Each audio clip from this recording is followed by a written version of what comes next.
Alright, in today's reaction video, we're going to be reacting to Hopsin. The song is The Ill Mind of Hopsin number 8.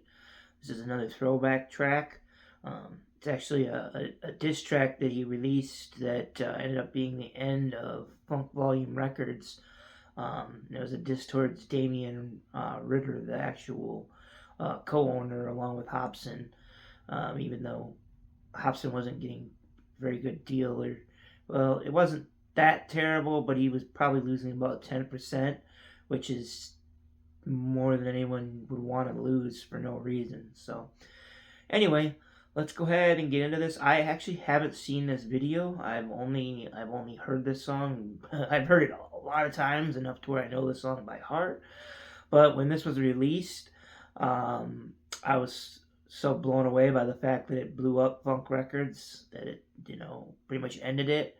And the way he released it, he didn't really tell anyone. He just kind of released the song, and it kind of just everything just dissolved really fast after that. So I listened to the song a lot, but I actually never even looked out for a music video for it. So this music video itself will be new to me. So let's go ahead and get it started. All rise. Case number 23, Hopsin versus Mr. Funk Volume.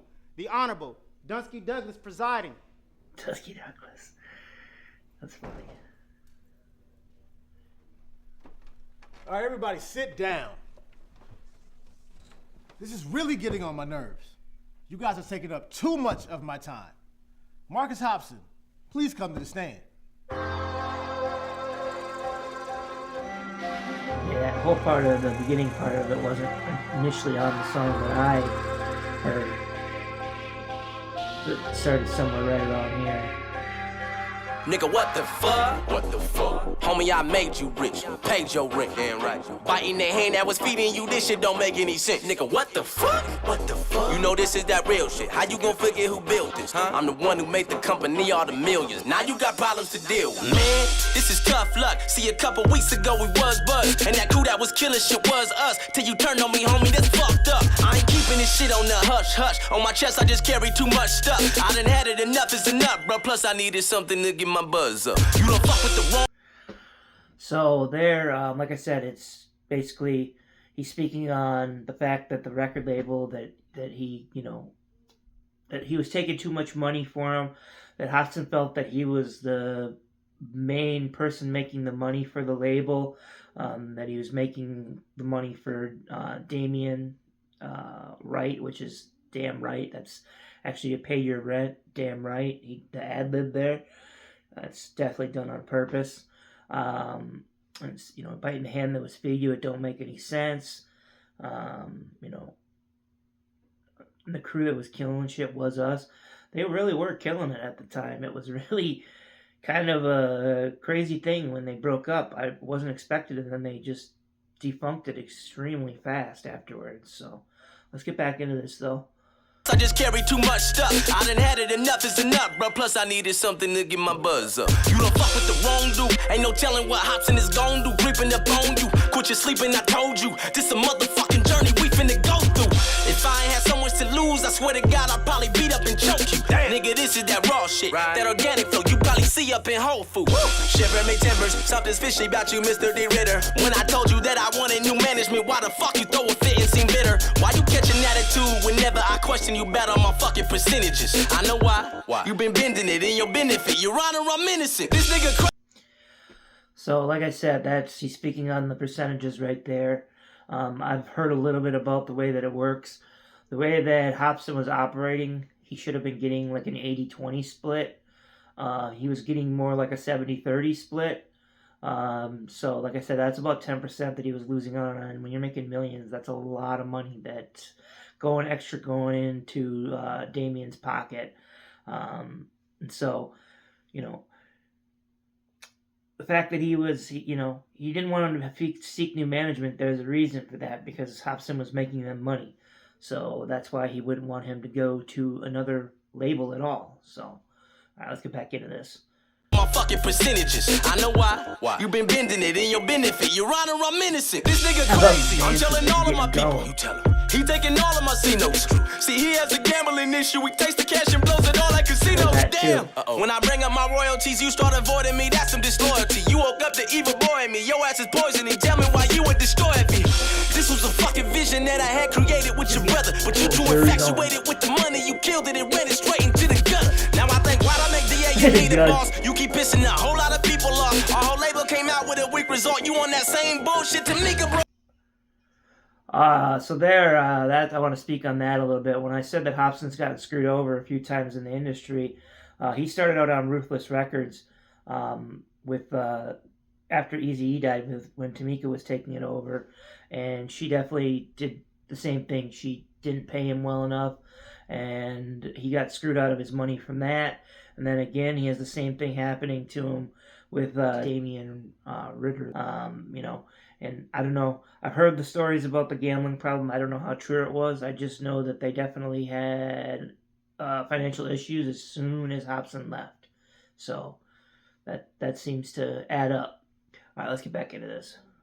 Pissing a whole lot of people off. Our whole label came out with a weak result. You on that same bullshit to Mika, bro. Nigga, I don't know what you thought. You think I can't see the blood on the walls? That ain't going down, nigga. I don't know what you thought. I can clearly see the blood on the walls. That ain't going down, nigga. Ain't got time for your bullshit. I love the little news ad lib there where he's showing him that he's leaving the label. Because like I said, this is the way that he announced it to the world, that he was leaving the label. So unless you're one of his friends, you didn't know until he did it. Everybody knows you be only. Ain't got time for your bullshit. Everybody knows Blame Damien, it says on the bottom. bullshit. Everybody knows you be only. Ain't got time for your bullshit. Hold up, I got some more shit to say.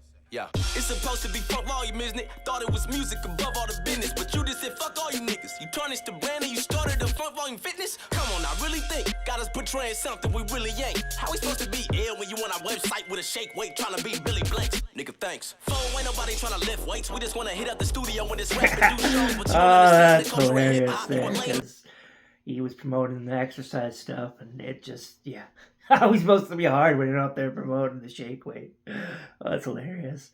Like I said, it's a diss song, definitely. Ass nigga, dame half the crew knows. New age Jerry Heller, a scary fella. I hate your fucking name, every letter. I'm very fed up. You acting like an ordinary heifer. I'ma take you to the mortuary dress up. We gave you our trust, then you at us corner. You got us a shitty label deal with Warner. And if I confront you about it, you tell me I need counseling and I got a disorder. You send me on tour in this horror. Shitty hotels, no sleep, with no food to order. Meet and greets every single day is torture. How you expecting an A1 performer? Every time something's wrong, it's the same thing. Blah, blah.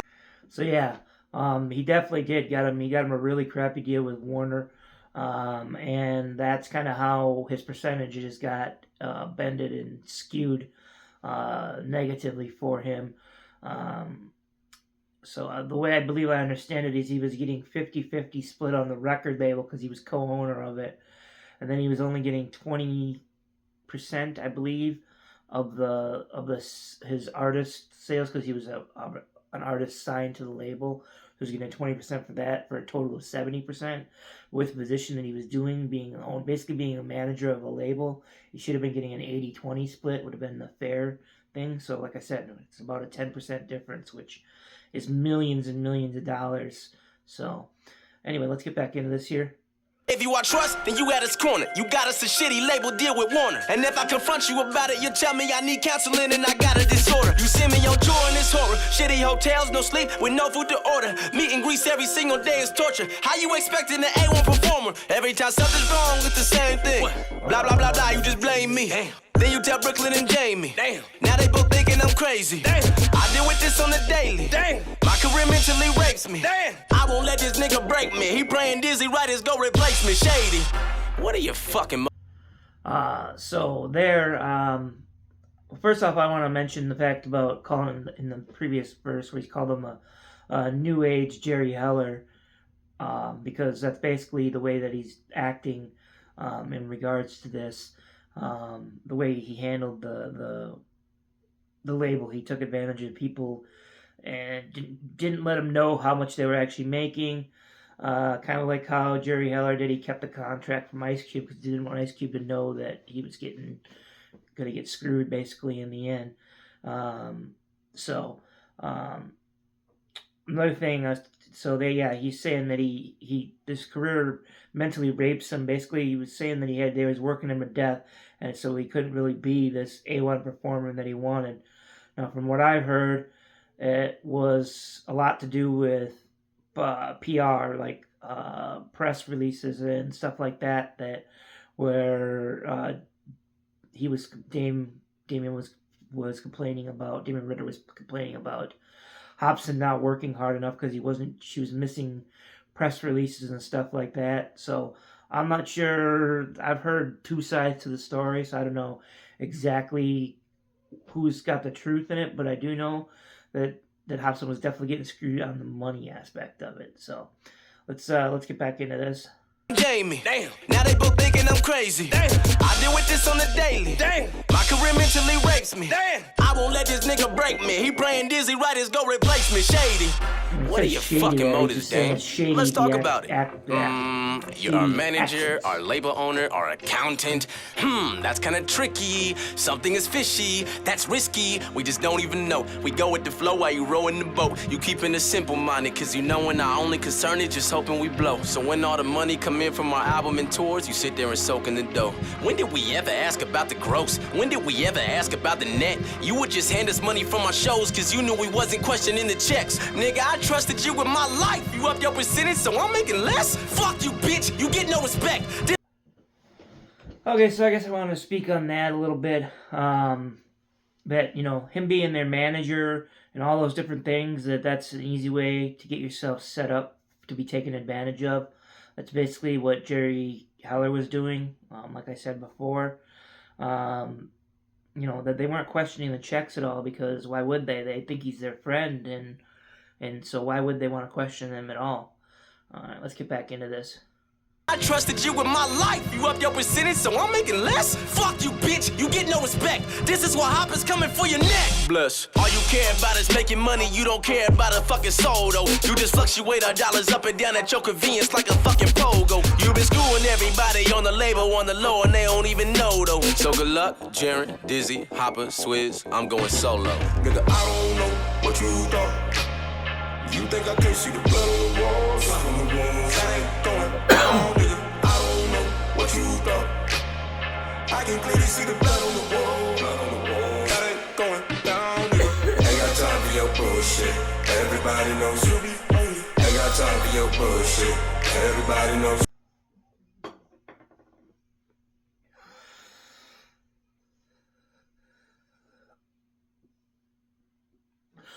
So I want to talk about the chorus there a little bit. It's like, I don't know what you thought. You think I can't see the blood on the walls? Blood walls that ain't going down. I don't know what you thought. Basically, what I think he's talking about there is that he considered him to be like a brother, so like a blood relative.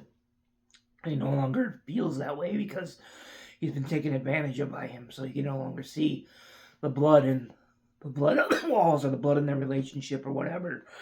I could be misinterpreting that, but that's the way that I take it. So let's get back to this last little bit here. Everybody knows you be on it. Ain't got time for your bullshit.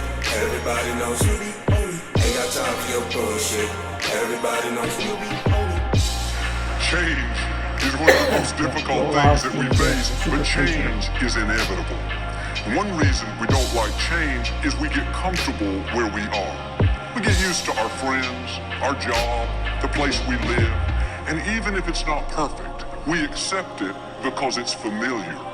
And what happens is because we're not willing to change, we get stuck in what God used to do instead of moving forward into what God is about to do. And just because God's blessed you where you are doesn't mean you can just sit back and settle there. You have to stay open to what God is doing now. What worked 5 years ago may not work today. If you're going to be successful, you have to be willing to change. Every blessing is not supposed to be permanent. Every provision is not supposed to last forever. We should constantly evaluate our friendships. Who's speaking into your life? Who are you depending Like I on? said, Make sure they're not you should have dragging friends you that are down, trying to bring you up. limiting you from blossoming. Everybody is not supposed to be in our life forever. If you don't get rid of the wrong friends, you will never meet the right friends. Yeah, I don't know how many times Joel Osteen has been sampled on songs, but he's definitely sampled quite a bit because I've definitely heard him used on numerous songs. He's kind of like I said, he's a super preacher, which I'm not really a fan of organized religion, and I'm definitely even less of a fan of the super churches. So anyway, that's another topic for another day. So I hope you really enjoyed the video. I hope it brought back some memories for you, or if not memories, maybe it brought you something new that you'll enjoy. So I'm going to have the original video linked in the description. If you could feel free to like and subscribe to myself and also Hopsin, it would be greatly appreciated. You guys all have a good one.